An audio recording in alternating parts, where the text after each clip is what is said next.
Pantin 79, ce n'est pas seulement un papa extraterrestre, mais aussi une gueule, ou plutôt ma gueule, chantée pour la première fois en public et appelée à devenir un classique.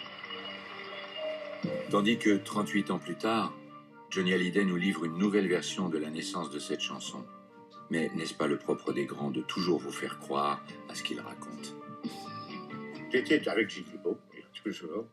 Gilles et moi, on sortait de chez Castel, il devait être 5-6 heures du matin, bon, donc, et puis avant d'aller se coucher, on dit, ben, on va boire le dernier verre, on va au bistrot qui était au coin de la rue. Et on va au bistrot, et là, il y a un gars qui me regarde comme ça, et il me regarde. Et au bout d'un moment, je dis, qu'est-ce qu'il y a? Ça te plaît pas, ma gueule? Il y a quelque chose qui va pas? Si, bon, mais ça s'arrête là, tout va bien. Et puis Gilles me rappelle le lendemain, et il me dit, j'ai une idée, je t'ai commencé à t'écrire un début de chanson, dis-moi si tu es à midi, c'était quoi ma gueule? Quoi ma gueule? Qu'est-ce qu'elle a ma gueule? Si tu veux clapper, viens je rends la monnaie.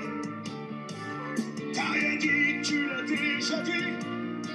On ne va pas y passer la nuit. Ma gueule et moi on est sortis. On cherchait plutôt des amis. Toi ma gueule, mais qu'est-ce qu'elle a ma gueule?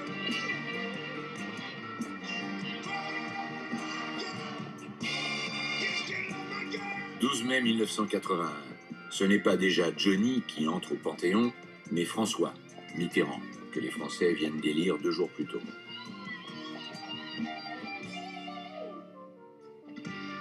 Premier chef d'État socialiste de la Ve République, il tient d'emblée à donner le ton. Dans le temple du Panthéon, l'homme à la rose est venu recevoir l'onction de ses grands anciens.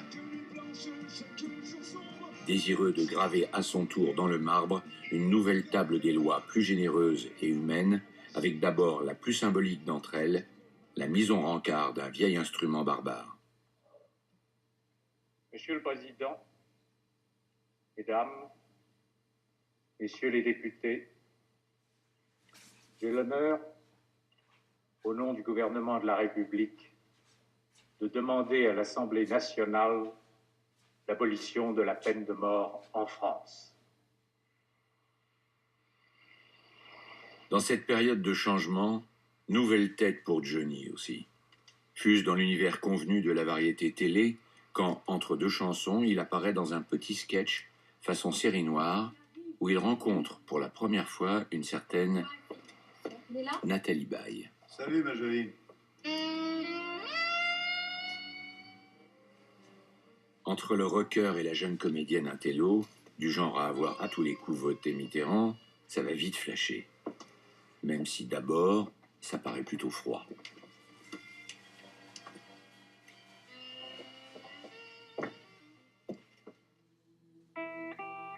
Nouvelle passion et femme de sa vie pour Johnny, et dressage du grand fauve réussi pour Nathalie.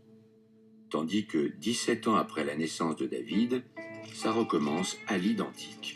Même si cette fois, le père a l'air nettement plus cool. Bah, j'ai pas de déclaration à faire. Ça s'est bien passé? Oui, très bien, oui. Très bien. C'est une petite fille qui pèse 3 kg 950 grammes. Et elle s'appelle Laura, voilà. Vous vouliez une fille, vous êtes content? Ah oui, je suis ravi. Je suis ravi, je ne pouvais pas m'y espérer. Ça promet pour ce soir. Oui, je suis coincé là. Décidément, Nathalie semble avoir réussi son Johnny. Avoir son homme désormais bien sapé, débarqué à l'aéroport de Nice, prête à arpenter tous les festivals, si ce n'est celui d'Avignon, faut pas pousser. Du moins celui de Cannes, où il va pouvoir parfaire sa cinéphilie, car dorénavant, il lui faut s'attendre à tout. Un jour, Nathalie Baye me dit, j'ai rendez-vous avec Godard pour faire un film. Donc voilà, je me dis, tu veux venir avec moi? Je lui dis, ouais, pourquoi pas, je connais pas Godard, ça me fait plaisir de le rencontrer. Et j'arrive à table, et il me regarde pas, il me dit pas un mot, il me dit pas bonjour. Donc au bout d'un moment, je me suis levé, je suis parti. Et une semaine après, le téléphone sonne chez moi. Allô, bonjour, c'est Jean-Luc Godard. J'aimerais que vous fassiez mon film. J'ai dit bon, oui, avec plaisir, je vais vous en parler. Et il m'invite au restaurant. Donc me voilà au restaurant à 12h30, et un restaurant de poisson, et il dit, on va prendre une sole, hein, c'est très bon, c'est bien pour le... C'est pas trop lourd, c'est une sole, c'est très bien, ouais. C'est bon, oui, c'est bon. Il m'a pas parlé du film, et il a fini de manger, il m'a dit, bon alors on commence dans 15 jours, hein, alors, dans 15 jours. C'est comme ça que ça s'est fait, le film. Il n'y a jamais de lumière. Il n'y a que des éclairages durs. Car les grandes villes, Seigneur, sont maudites.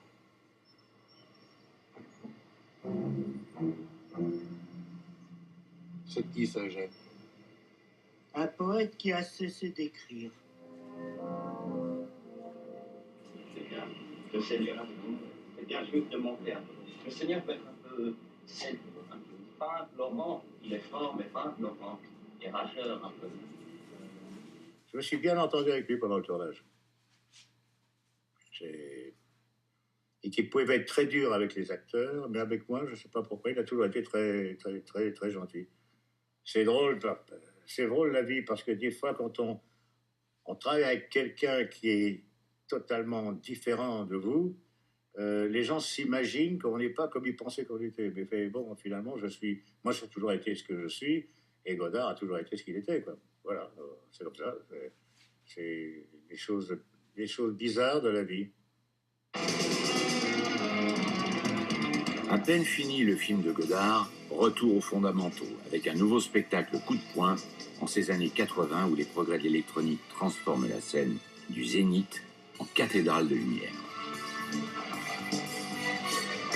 Moi, j'avais l'idée de venir sur une main et de sortir de la main, au-dessus de la tête des gens. Arrive le premier jour, et j'étais attaché, j'étais allongé, et la main se retournait. Donc c'était à l'envers, pour aller au-dessus, et la main se retournait, et en se retournant s'ouvrait, et j'apparaissais dans la main. Sauf que, arrivé au-dessus des gens, moi à l'envers, la main tombe en panne. Et j'étais là, je regardais en bas, et il y avait des gens qui faisaient « Hey, coucou, Jenny !» Je dis « Mais qu'est-ce que je fous là, machin ?»